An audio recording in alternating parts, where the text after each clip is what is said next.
बच्चों, जैसा कि हमारा जो चैप्टर चल रहा है जो है बली वही सुंदर, है ना। तो इसमें जो कवि है वो क्या कहते हैं कि बाहरी सुंदरता से अधिक हमें आंतरिक सुंदरता पर ध्यान देना चाहिए, यानी कि क्या करना चाहिए, शक्तिशाली बनना चाहिए, है ना। तो इसमें हमने आगे की लाइन हमें पढ़ना है, अब खोजो सौंदर्य गगन चुंबी निम्बार्क हवा पहाड़ों में, है ना। अब खोजो सौंदर्य गगन, गगन चुंबी क्या होता है, यानी कि जो गगन को छू ले, है ना, गगन को छूने वाला है, आकाश को चूमने वाले, है ना, जो बहुत ऊंचे होते हैं। निर्वाक, यानी कि निर्वाक का अर्थ होता है मौन, क्या होता है, मौन रहना, है ना। तो कवि क्या कहते हैं कि हमें उस आकाश को छूना है जो कि मौन रहकर, हमें क्या करना है, उस सौंदर्य को प्राप्त करना है जो कि उस मौन रहकर आकाश को छू सके, चूम सके, है ना, ऊंचे ऊंचे पहाड़ों को। ठीक है। कूद पड़ी जो अभय शिखर से उन प्रपात की धारों में। ठीक है। कूद पड़ी जो अभय यानी कि निडर होकर, शिखर से, ऊंचाई से, उन प्रपात की धारों में। प्रपात क्या होता है, जो झरने होते हैं ऊंचे ऊंचे, है ना। तो कवि क्या कहते हैं कि ऐसे ऊंचे ऊंचे झरनों की धार की तरह तुम भी निडर होकर उन ऊंचाइयों को छू सकते हो। सागर की उत्ताल लहर में, बलशाली तूफानों में। कहाँ कहाँ, तो सागर जो समुद्र होता है उसकी ऊंची ऊंची लहरों में, बलशाली तूफानों में, चाहे कितनी ही तेज हवाओं से भरा तूफान आ जाए उसमें भी, है ना। प्लावन में कश्ती खेने वालों के मस्त तरानों में। ठीक है। कश्ती क्या होती है, जो छोटी सी नाव होती है। खेने क्या होता है, उसको चलाने के लिए जो चप्पू का प्रयोग किया जाता है, जो चलाते हैं वो।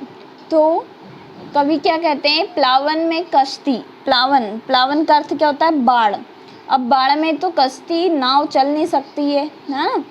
तो कवि क्या कहते हैं कि चाहे कितनी ही बाढ़ आ जाए उसमें भी छोटी सी नाव को चलाने वाले तुम उन मस्त तरानों में डूब जाओ।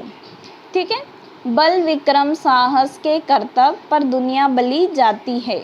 जो इस व्यक्ति के पास बल होता है, पराक्रम होता है, साहस होता है, उसके कर्तव्य यानी कि उसके जो वो कार्य करता है उस पर दुनिया क्या जाती है, बली जाती है, यानी कि न्योछावर होती जाती है।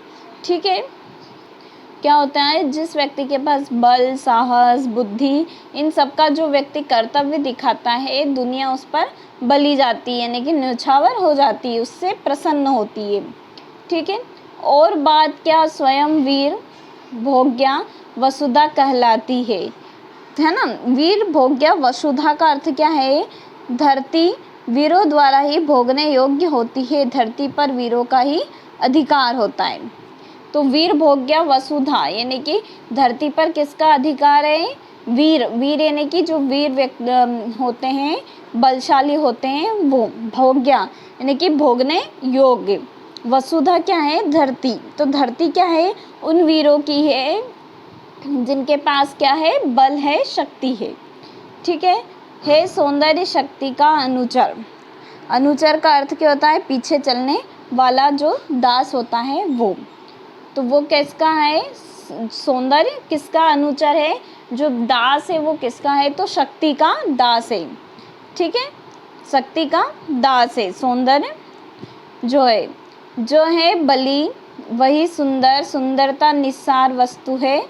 कवि क्या कहते हैं अब कि जो बलशाली है वही सुंदर होता है, जो सुंदरता है, जो बाहरी सुंदरता है वो बेकार, निस्सार, है ना, वो ऐसी वस्तु है।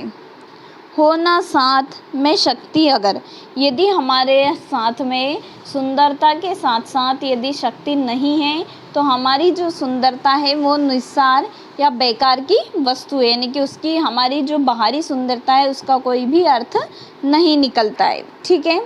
तो अब इस कहानी से हमें जो ये कविता है इससे हमें क्या संदेश मिलता है, क्या मैसेज मिलता है कि बाह्य सुंदरता की अपेक्षा आंतरिक शक्ति पर बल देना चाहिए, यानी कि आज के हम जो फैशन दिखावा करते हैं, क्रीम पाउडर लगाते हैं, इससे ज़्यादा शक्तिशाली या सुंदरता हमारी किस में दिखाई देगी? हमारी बुद्धि में, हमारी ताकत में।